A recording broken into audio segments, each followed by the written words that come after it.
ప్రస్తుతం మనము కోటప్ప కొండకైతే వెళ్తున్నాము. కోటప్ప కొండలో ప్రధాన దైవము త్రికోటేశ్వర స్వామి శివుడు. ఇక్కడ విశేషాలు: కొండపై ఎక్కడే గాని కాకులు కనపడవు.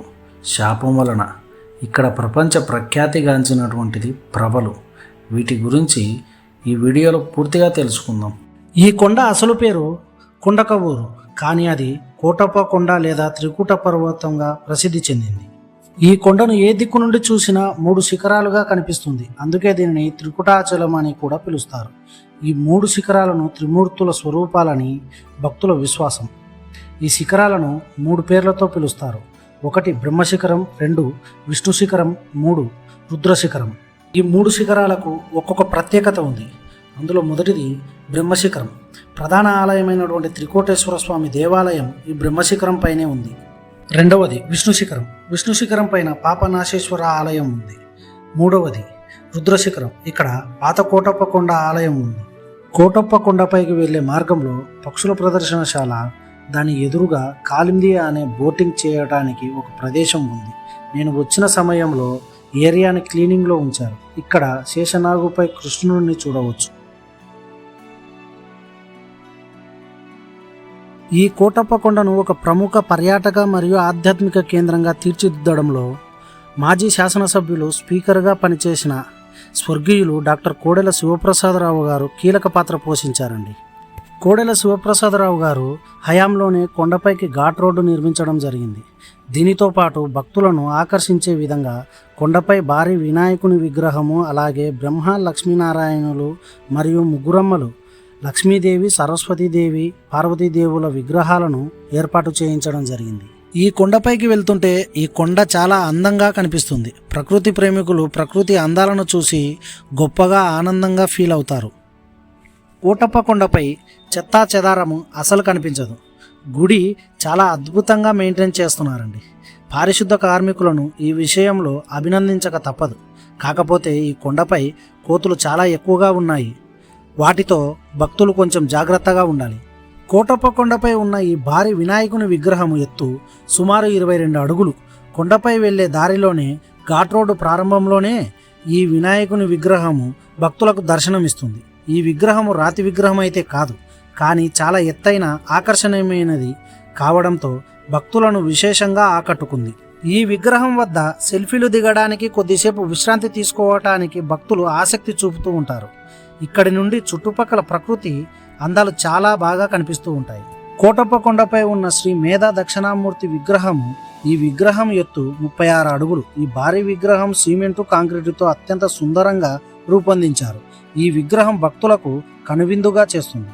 ప్రశాంతమైన ముఖవర్చస్సుతో జ్ఞానముద్రలో ఉన్న ఈ స్వామివారి విగ్రహం పర్యాటక పరంగా పెద్ద ఆకర్షణీయంగా మారింది. ఇక్కడ కనిపించే దేవాలయం మేధా దక్షిణామూర్తి దేవాలయం. దక్షిణామూర్తి అంటే సాక్షాత్తు శివుని అవతారం, లోకానికి జ్ఞానాన్ని బోధించే ఆది గురువు. కోటప్ప కొండలో ఈయన మేధా దక్షిణామూర్తిగా కొలువై ఉన్నాడు. మేధా అంటే బుద్ధి లేదా తెలివితేటలు. విద్యార్థులు, మేధావులు తమ ఏకాగ్రతను, జ్ఞానాన్ని పెంపొందించుకోవటానికి ఇక్కడికి వస్తూ ఉంటారు. ఇక్కడ స్వామివారు ఒక చేత్తో జ్ఞానముద్రను ధరించి మౌనముద్రలో ఉండి కూడా సకల శాస్త్రాలను బోధించే భంగిమలో ఉంటారు. సాధారణంగా దేవాలయాల్లో దేవుళ్ళు తూర్పు వైపు చూస్తున్నట్టు ఉంటారు, కానీ దక్షిణామూర్తి మాత్రం దక్షిణముఖంగా ఉండి భక్తులకు జ్ఞానాన్ని భిక్ష పెడుతూ ఉంటారు. ఇక్కడ విద్యార్థులకు ప్రత్యేక క్షేత్రం. పరీక్షకు వెళ్ళే విద్యార్థులు, ఉన్నత విద్యను అభ్యసించేవారు ఈ స్వామిని దర్శించుకోవడం ఇక్కడి ఆనవాయితీ. బుధవారం లేదా గురువారం రోజులలో స్వామివారికి ప్రత్యేక పూజలు చేయటం వలన జ్ఞాపక శక్తి పెరుగుతోందని, చదువులో రాణిస్తారని భక్తుల నమ్మకం. ఇక్కడ కనిపించేటువంటి నంది ఆంధ్రప్రదేశ్లోనే ఉన్న అతిపెద్ద నందులలో ఒకటిగా గుర్తింపు పొందింది. ఈ విగ్రహము సుమారు 15 అడుగుల ఎత్తు, 28 అడుగుల పొడవు. ఈ విగ్రహం ఏకశిలా విగ్రహం.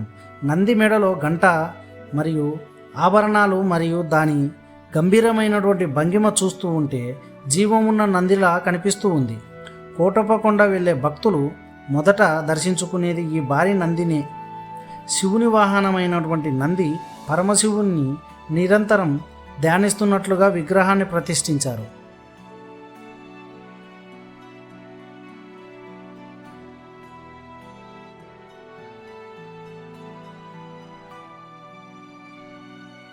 ఇప్పుడు వెళ్ళేటువంటి దేవాలయము ఆనందవల్లి అమ్మవారి దేవాలయం.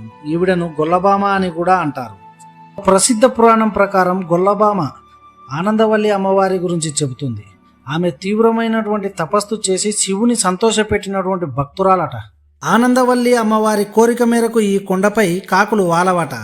ఎందుకంటే ఆమె భక్తికి మెచ్చిన శివుడు ఆమె వెంట వెళ్ళాలని నిశ్చయించుకున్నాడు. అయితే నువ్వు వెనక్కి తిరిగి చూడకూడదు, చూస్తే నేను అక్కడే శిలగా మారిపోతానని ఒక నిబంధన విధించాడట. ఆ నిబంధనకు సరేననడంతో ఆమె వెంట నడుస్తూ ఉండగా ఒక చోట కాకులు విపరీతంగా అరుస్తూ రెక్కలతో కొట్టుకుంటూ ఆనందవల్లి అమ్మవారి తలపై ఉన్నటువంటి పాల పిడతను క్రింద పడవేస్తాయి. శబ్దానికి భయపడి ఏం జరుగుతుందో అని ఆనందవల్లి వెనక్కి తిరిగి చూస్తుంది. అప్పుడు శివుడు ఇచ్చిన మాట ప్రకారం అక్కడే లింగరూపంలో నిలిచిపోవడం జరుగుతుంది. తన స్వామి తనతో రాకుండా ఆగిపోవడానికి కారణం ఆ కాకులేనని భావించి ఆ కొండపై కాకులు ఉండకూడదని కోరిక కోరిందట. అప్పటి నుండి ఇక్కడ కాకులు వాలవని ప్రసిద్ధ పురాణాలు చెప్తున్నాయి. కోటప్ప కొండలోనైతే మనము ఆనందవల్లి అమ్మవారి దర్శనానికైతే వచ్చాము. దర్శనానికైతే వెళ్దాం పదండి.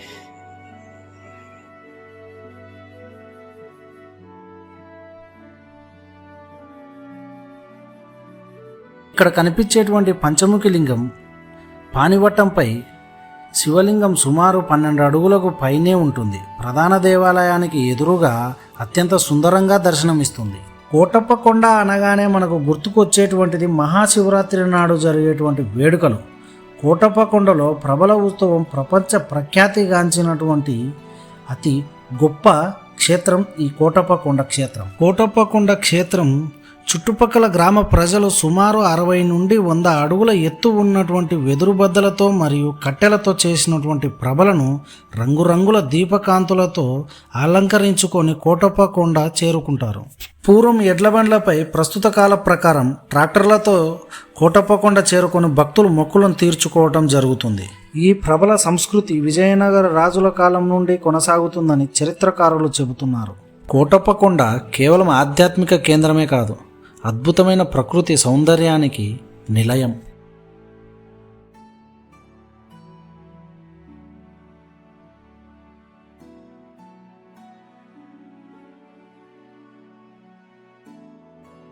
గుడిలో నుండి బయటికి వచ్చాక కొండపైకి దారైతే ఉంది. దారిలో భారీ ధ్యాన ముద్రలో కూర్చొని ఉన్నటువంటి విగ్రహం దర్శనం ఇస్తుంది. ఈ విగ్రహం ఎత్తు సుమారు 36 అడుగులు ఉంటుంది. ఈ భారీ శివుని విగ్రహం కేవలం ఒక విగ్రహం మాత్రమే కాదు, దాని క్రింద ఒక ధ్యాన మందిరం కూడా నిర్మించబడి ఉంది. ఈ కోటప్ప కొండను కోటి లింగాల క్షేత్రంగా తీర్చిదిద్దాలనే సంకల్పంతో ఈ ప్రాంతాన్ని అభివృద్ధి చేశారు. ఈ పెద్ద శివలింగంతో పాటు చుట్టుపక్కల అనేక చిన్న లింగాలను కూడా ప్రతిష్ఠించారు.